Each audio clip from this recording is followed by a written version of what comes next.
when it comes to Charlo versus Canelo, I agree with what you just said, and I've been saying this all along. First of all, Canelo has never been, I've never seen him get knocked down. He's definitely never been stopped. And I don't feel like Charlo is a good enough boxer to win by decision. I think that Canelo is going to, I don't think he's going to knock him out, but I think it's going to be a one-sided domination. Now, what I do want to say about Charlo is watching him on 24/7 or not 24/7, what's it called? All access. All access. You're going to get sued. Watching him on All Access and seeing a few interviews lately, I got to say that I like him a little bit more when he's sedated. Oh my God. Hey, I did not see it. I thought he was going to be like, he got my hand came together. Out. I went to agree with it and everything. Me too. Damn. We got to see him this week. You in town? Huh? You coming to the fight? You know, he said, huh? You coming? No, I ain't coming to this fight. I'm gonna pay. If you can, you can hit. I'm gonna pay for this on pay-per-view. Oh, okay. Here, I got it. Now we got to deal with this shit. You know they crazy. I'll say this again. I want Charlo to win. Okay. But I'm a realistic person, and I don't see it happening. But yeah, I stand by what I say. When he's sedated, why you repeat it? He's a nice, cool guy. Every time we see him, he's acting crazy and just like, you know, he's just all over the place. But when he chill, he cool. I'm watching All Access. I'm like, all right, he's a cool dude. I like him. All right, so this Charlo can live in your neighborhood. The other one can't. Nah, Jermell he's going through some shit right now. He's always been the more tamed one. Yeah. It's been Jermell is the hothead. Yeah, that's what I thought too. Hey, yo, so two things. Number one, the energy that we're seeing Canelo-Charlo present to us right now, number one, is like I always like to say, you got to protect yourself before a big night.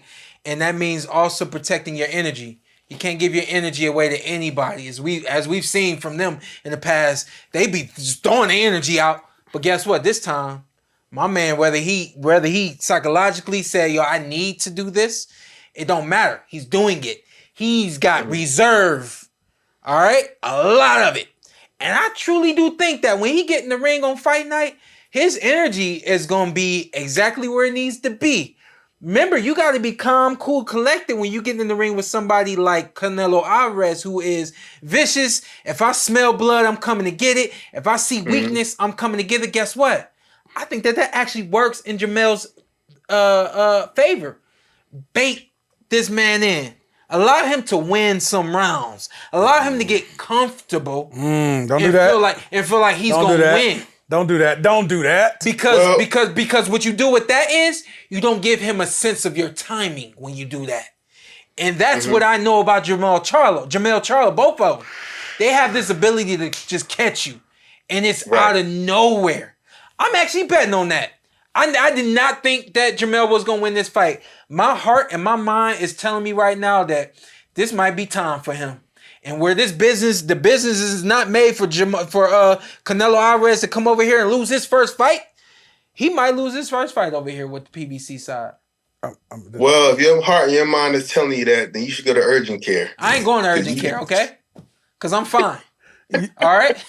My rebuttal to that is he's coming off a 16-month layoff. Oh, yeah, I forgot about that. Yeah. He's coming off a 16-month layoff. And you getting in the ring, you getting punched by Canelo Alvarez out of everybody. This is the first person you're gonna get punched by. You had problems with Canelo. Go ahead. Is coming off of two bad fights, right? He lost one, and then the one after that, it wasn't his greatest performance. Now there's been rumors going around that he's been getting beat up in sparring. Have you heard this? Yeah, I seen it. It's a dude doing it. That's they saying. This is all trickery. This is trickery. Do not believe that. Canelo. One thing we know about Canelo, he's a front runner. He does get tired. And I think that Charlo has a chance for some success in this fight. But ultimately, I don't think he has the mental fortitude to beat somebody like Canelo Alvarez. Go ahead. I was going to say, I got beat up every camp. I got beat up every camp. Hey, you just sound like Stephen A. Smith in that segment, Naeem. I'm proud of you. Don't do that. I know why I did it, too. You know why I did it. Don't do that. Yeah, I got beat up every camp. You know, it's a part of the work. What always mattered to me, and I kind of ended up kind of growing into this. It was like It wasn't that I didn't care how camp was going. It was just that I knew the last week of camp, you wasn't going to be able to touch me. And on fight night, you wasn't going to be able to touch me. You know what I mean? Obviously, that wasn't always the case. But I had some really hard camps. And those hard camps always led to great finishes in camp and great fights for me. You know what I mean? So a lot of times getting beat up in camp just means you're being challenged. And you brought in the right guys. You know, it doesn't mean that you've lost it and you ain't got it. You know what I mean? So I don't know, man. I forgot about that 16. It ain't even 16 weeks, which is unfortunate. I said 16 months. I know. I said it ain't even 16. It ain't even 16 weeks. It's 16 months. Yeah. Like there's a difference between the two. I can't bet on Jermell-Charlo when he's been out of the ring for 16 months. The other thing that bothers me is he dealt with so much. He had issues with Castano pressure. This is Castano 2.0. Yeah. This boy got way more than Castano. Yeah. And for the most part, you know what I'm watching film? Hey, Jermell don't like to fight in the booth. Yeah. He wants distance. Yeah. If he can find it, you know what? He has to stay busy all night. He has to make Canelo work. Because like Naeem said, he's a front runner. You want to get him in them deep waters where he's been working the whole time. And then I could say, Charlo, step on the gas. Is it possible, you think? Give you a question, Naeem. Do you think it's possible for Jermell-Charlo to make it to around 8 or 9 and still be I won't say fresh, but not be broken down? If he gets that far, is he gonna be broke down or is he still gonna be strong? Well, conditioning is going to be everything. He's never fought at 168, so we got to see how that's going to affect him in the ring, carrying around that extra weight.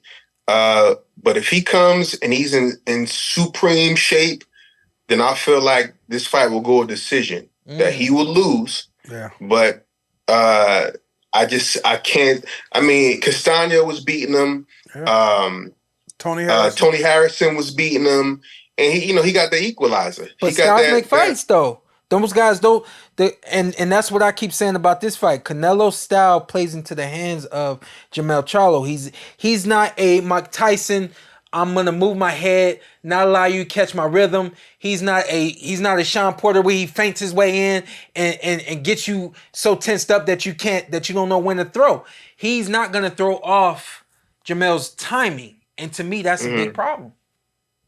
Yeah, but Canelo comes with bad intentions. He throws nothing. It seems like nothing but power shots, and I think that's going to break down Charlo. So that's why I said conditioning is everything. With that extra 14 pounds, he got to really make sure that he's ready to fight. He got to make sure that the lights don't bother him. Honestly, he has absolutely nothing to lose with this fight. It's a big payday. He already got a loss on his record. Nobody expects him to win. He can really just go out there and just go balls to the wall. So, I expect an entertaining fight, but I think the IQ, the experience, and, just the lights will get Canelo the W. Regardless if he's losing in camp, it doesn't matter. I got Canelo winning this fight by decision.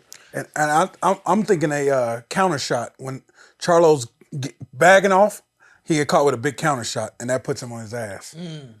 Puts who on the ass? Charlo. Oh, okay. Hey, that's Scrancho. That's Scrancho. Canelo's a Mexican.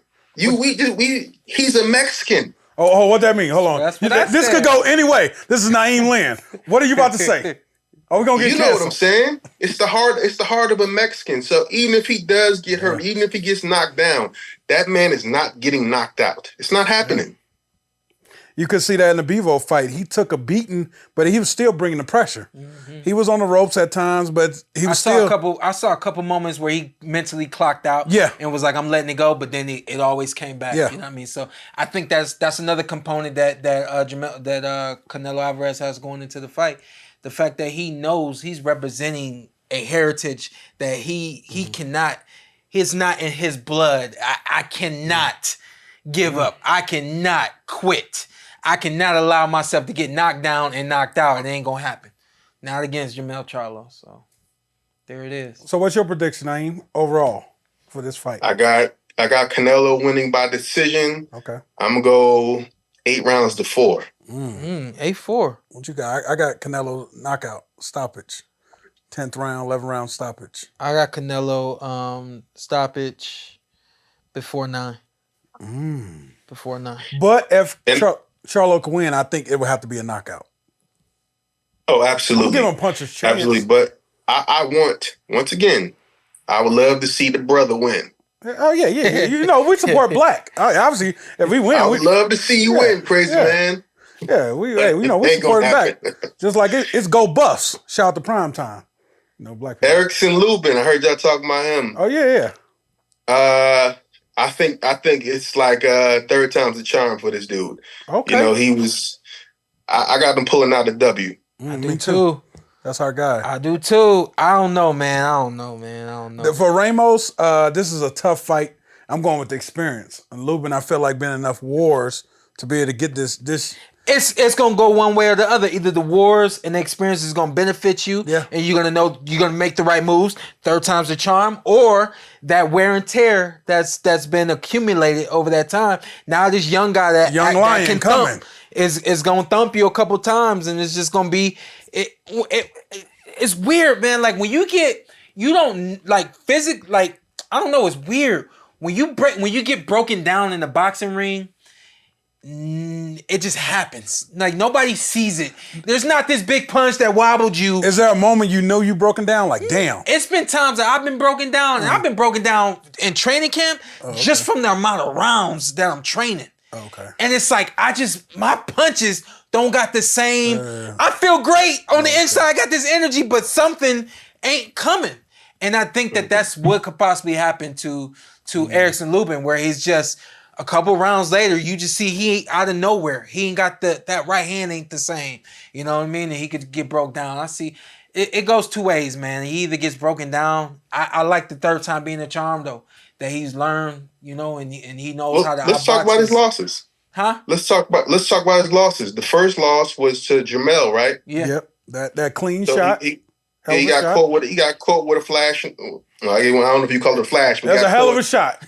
He got caught with a hell of a shot, put him down. And then against Fundora, which was a very competitive fight, he just broke. His face got beaten. He looked like the Mask at the end of that fight. He just got broke down real bad.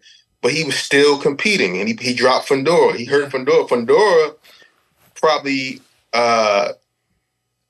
the long-term effects probably hurt him more in that fight, because then you see he got knocked out in the next fight. Yeah, that's true. That's true. So I think that Lubin, he keeps getting these opportunities, and I think this is his moment right here. And he's the underdog, and he is the underdog, right? Yeah. I think he's going to seize the moment. Yeah, I like that. What about Ugas coming back? Well, yeah. What about the guy that they robbed when Shawn fought him? The business wasn't made for him to win that fight. Is what it is. hey, we're trying to get this Spence fight. Ugas is fighting Mario.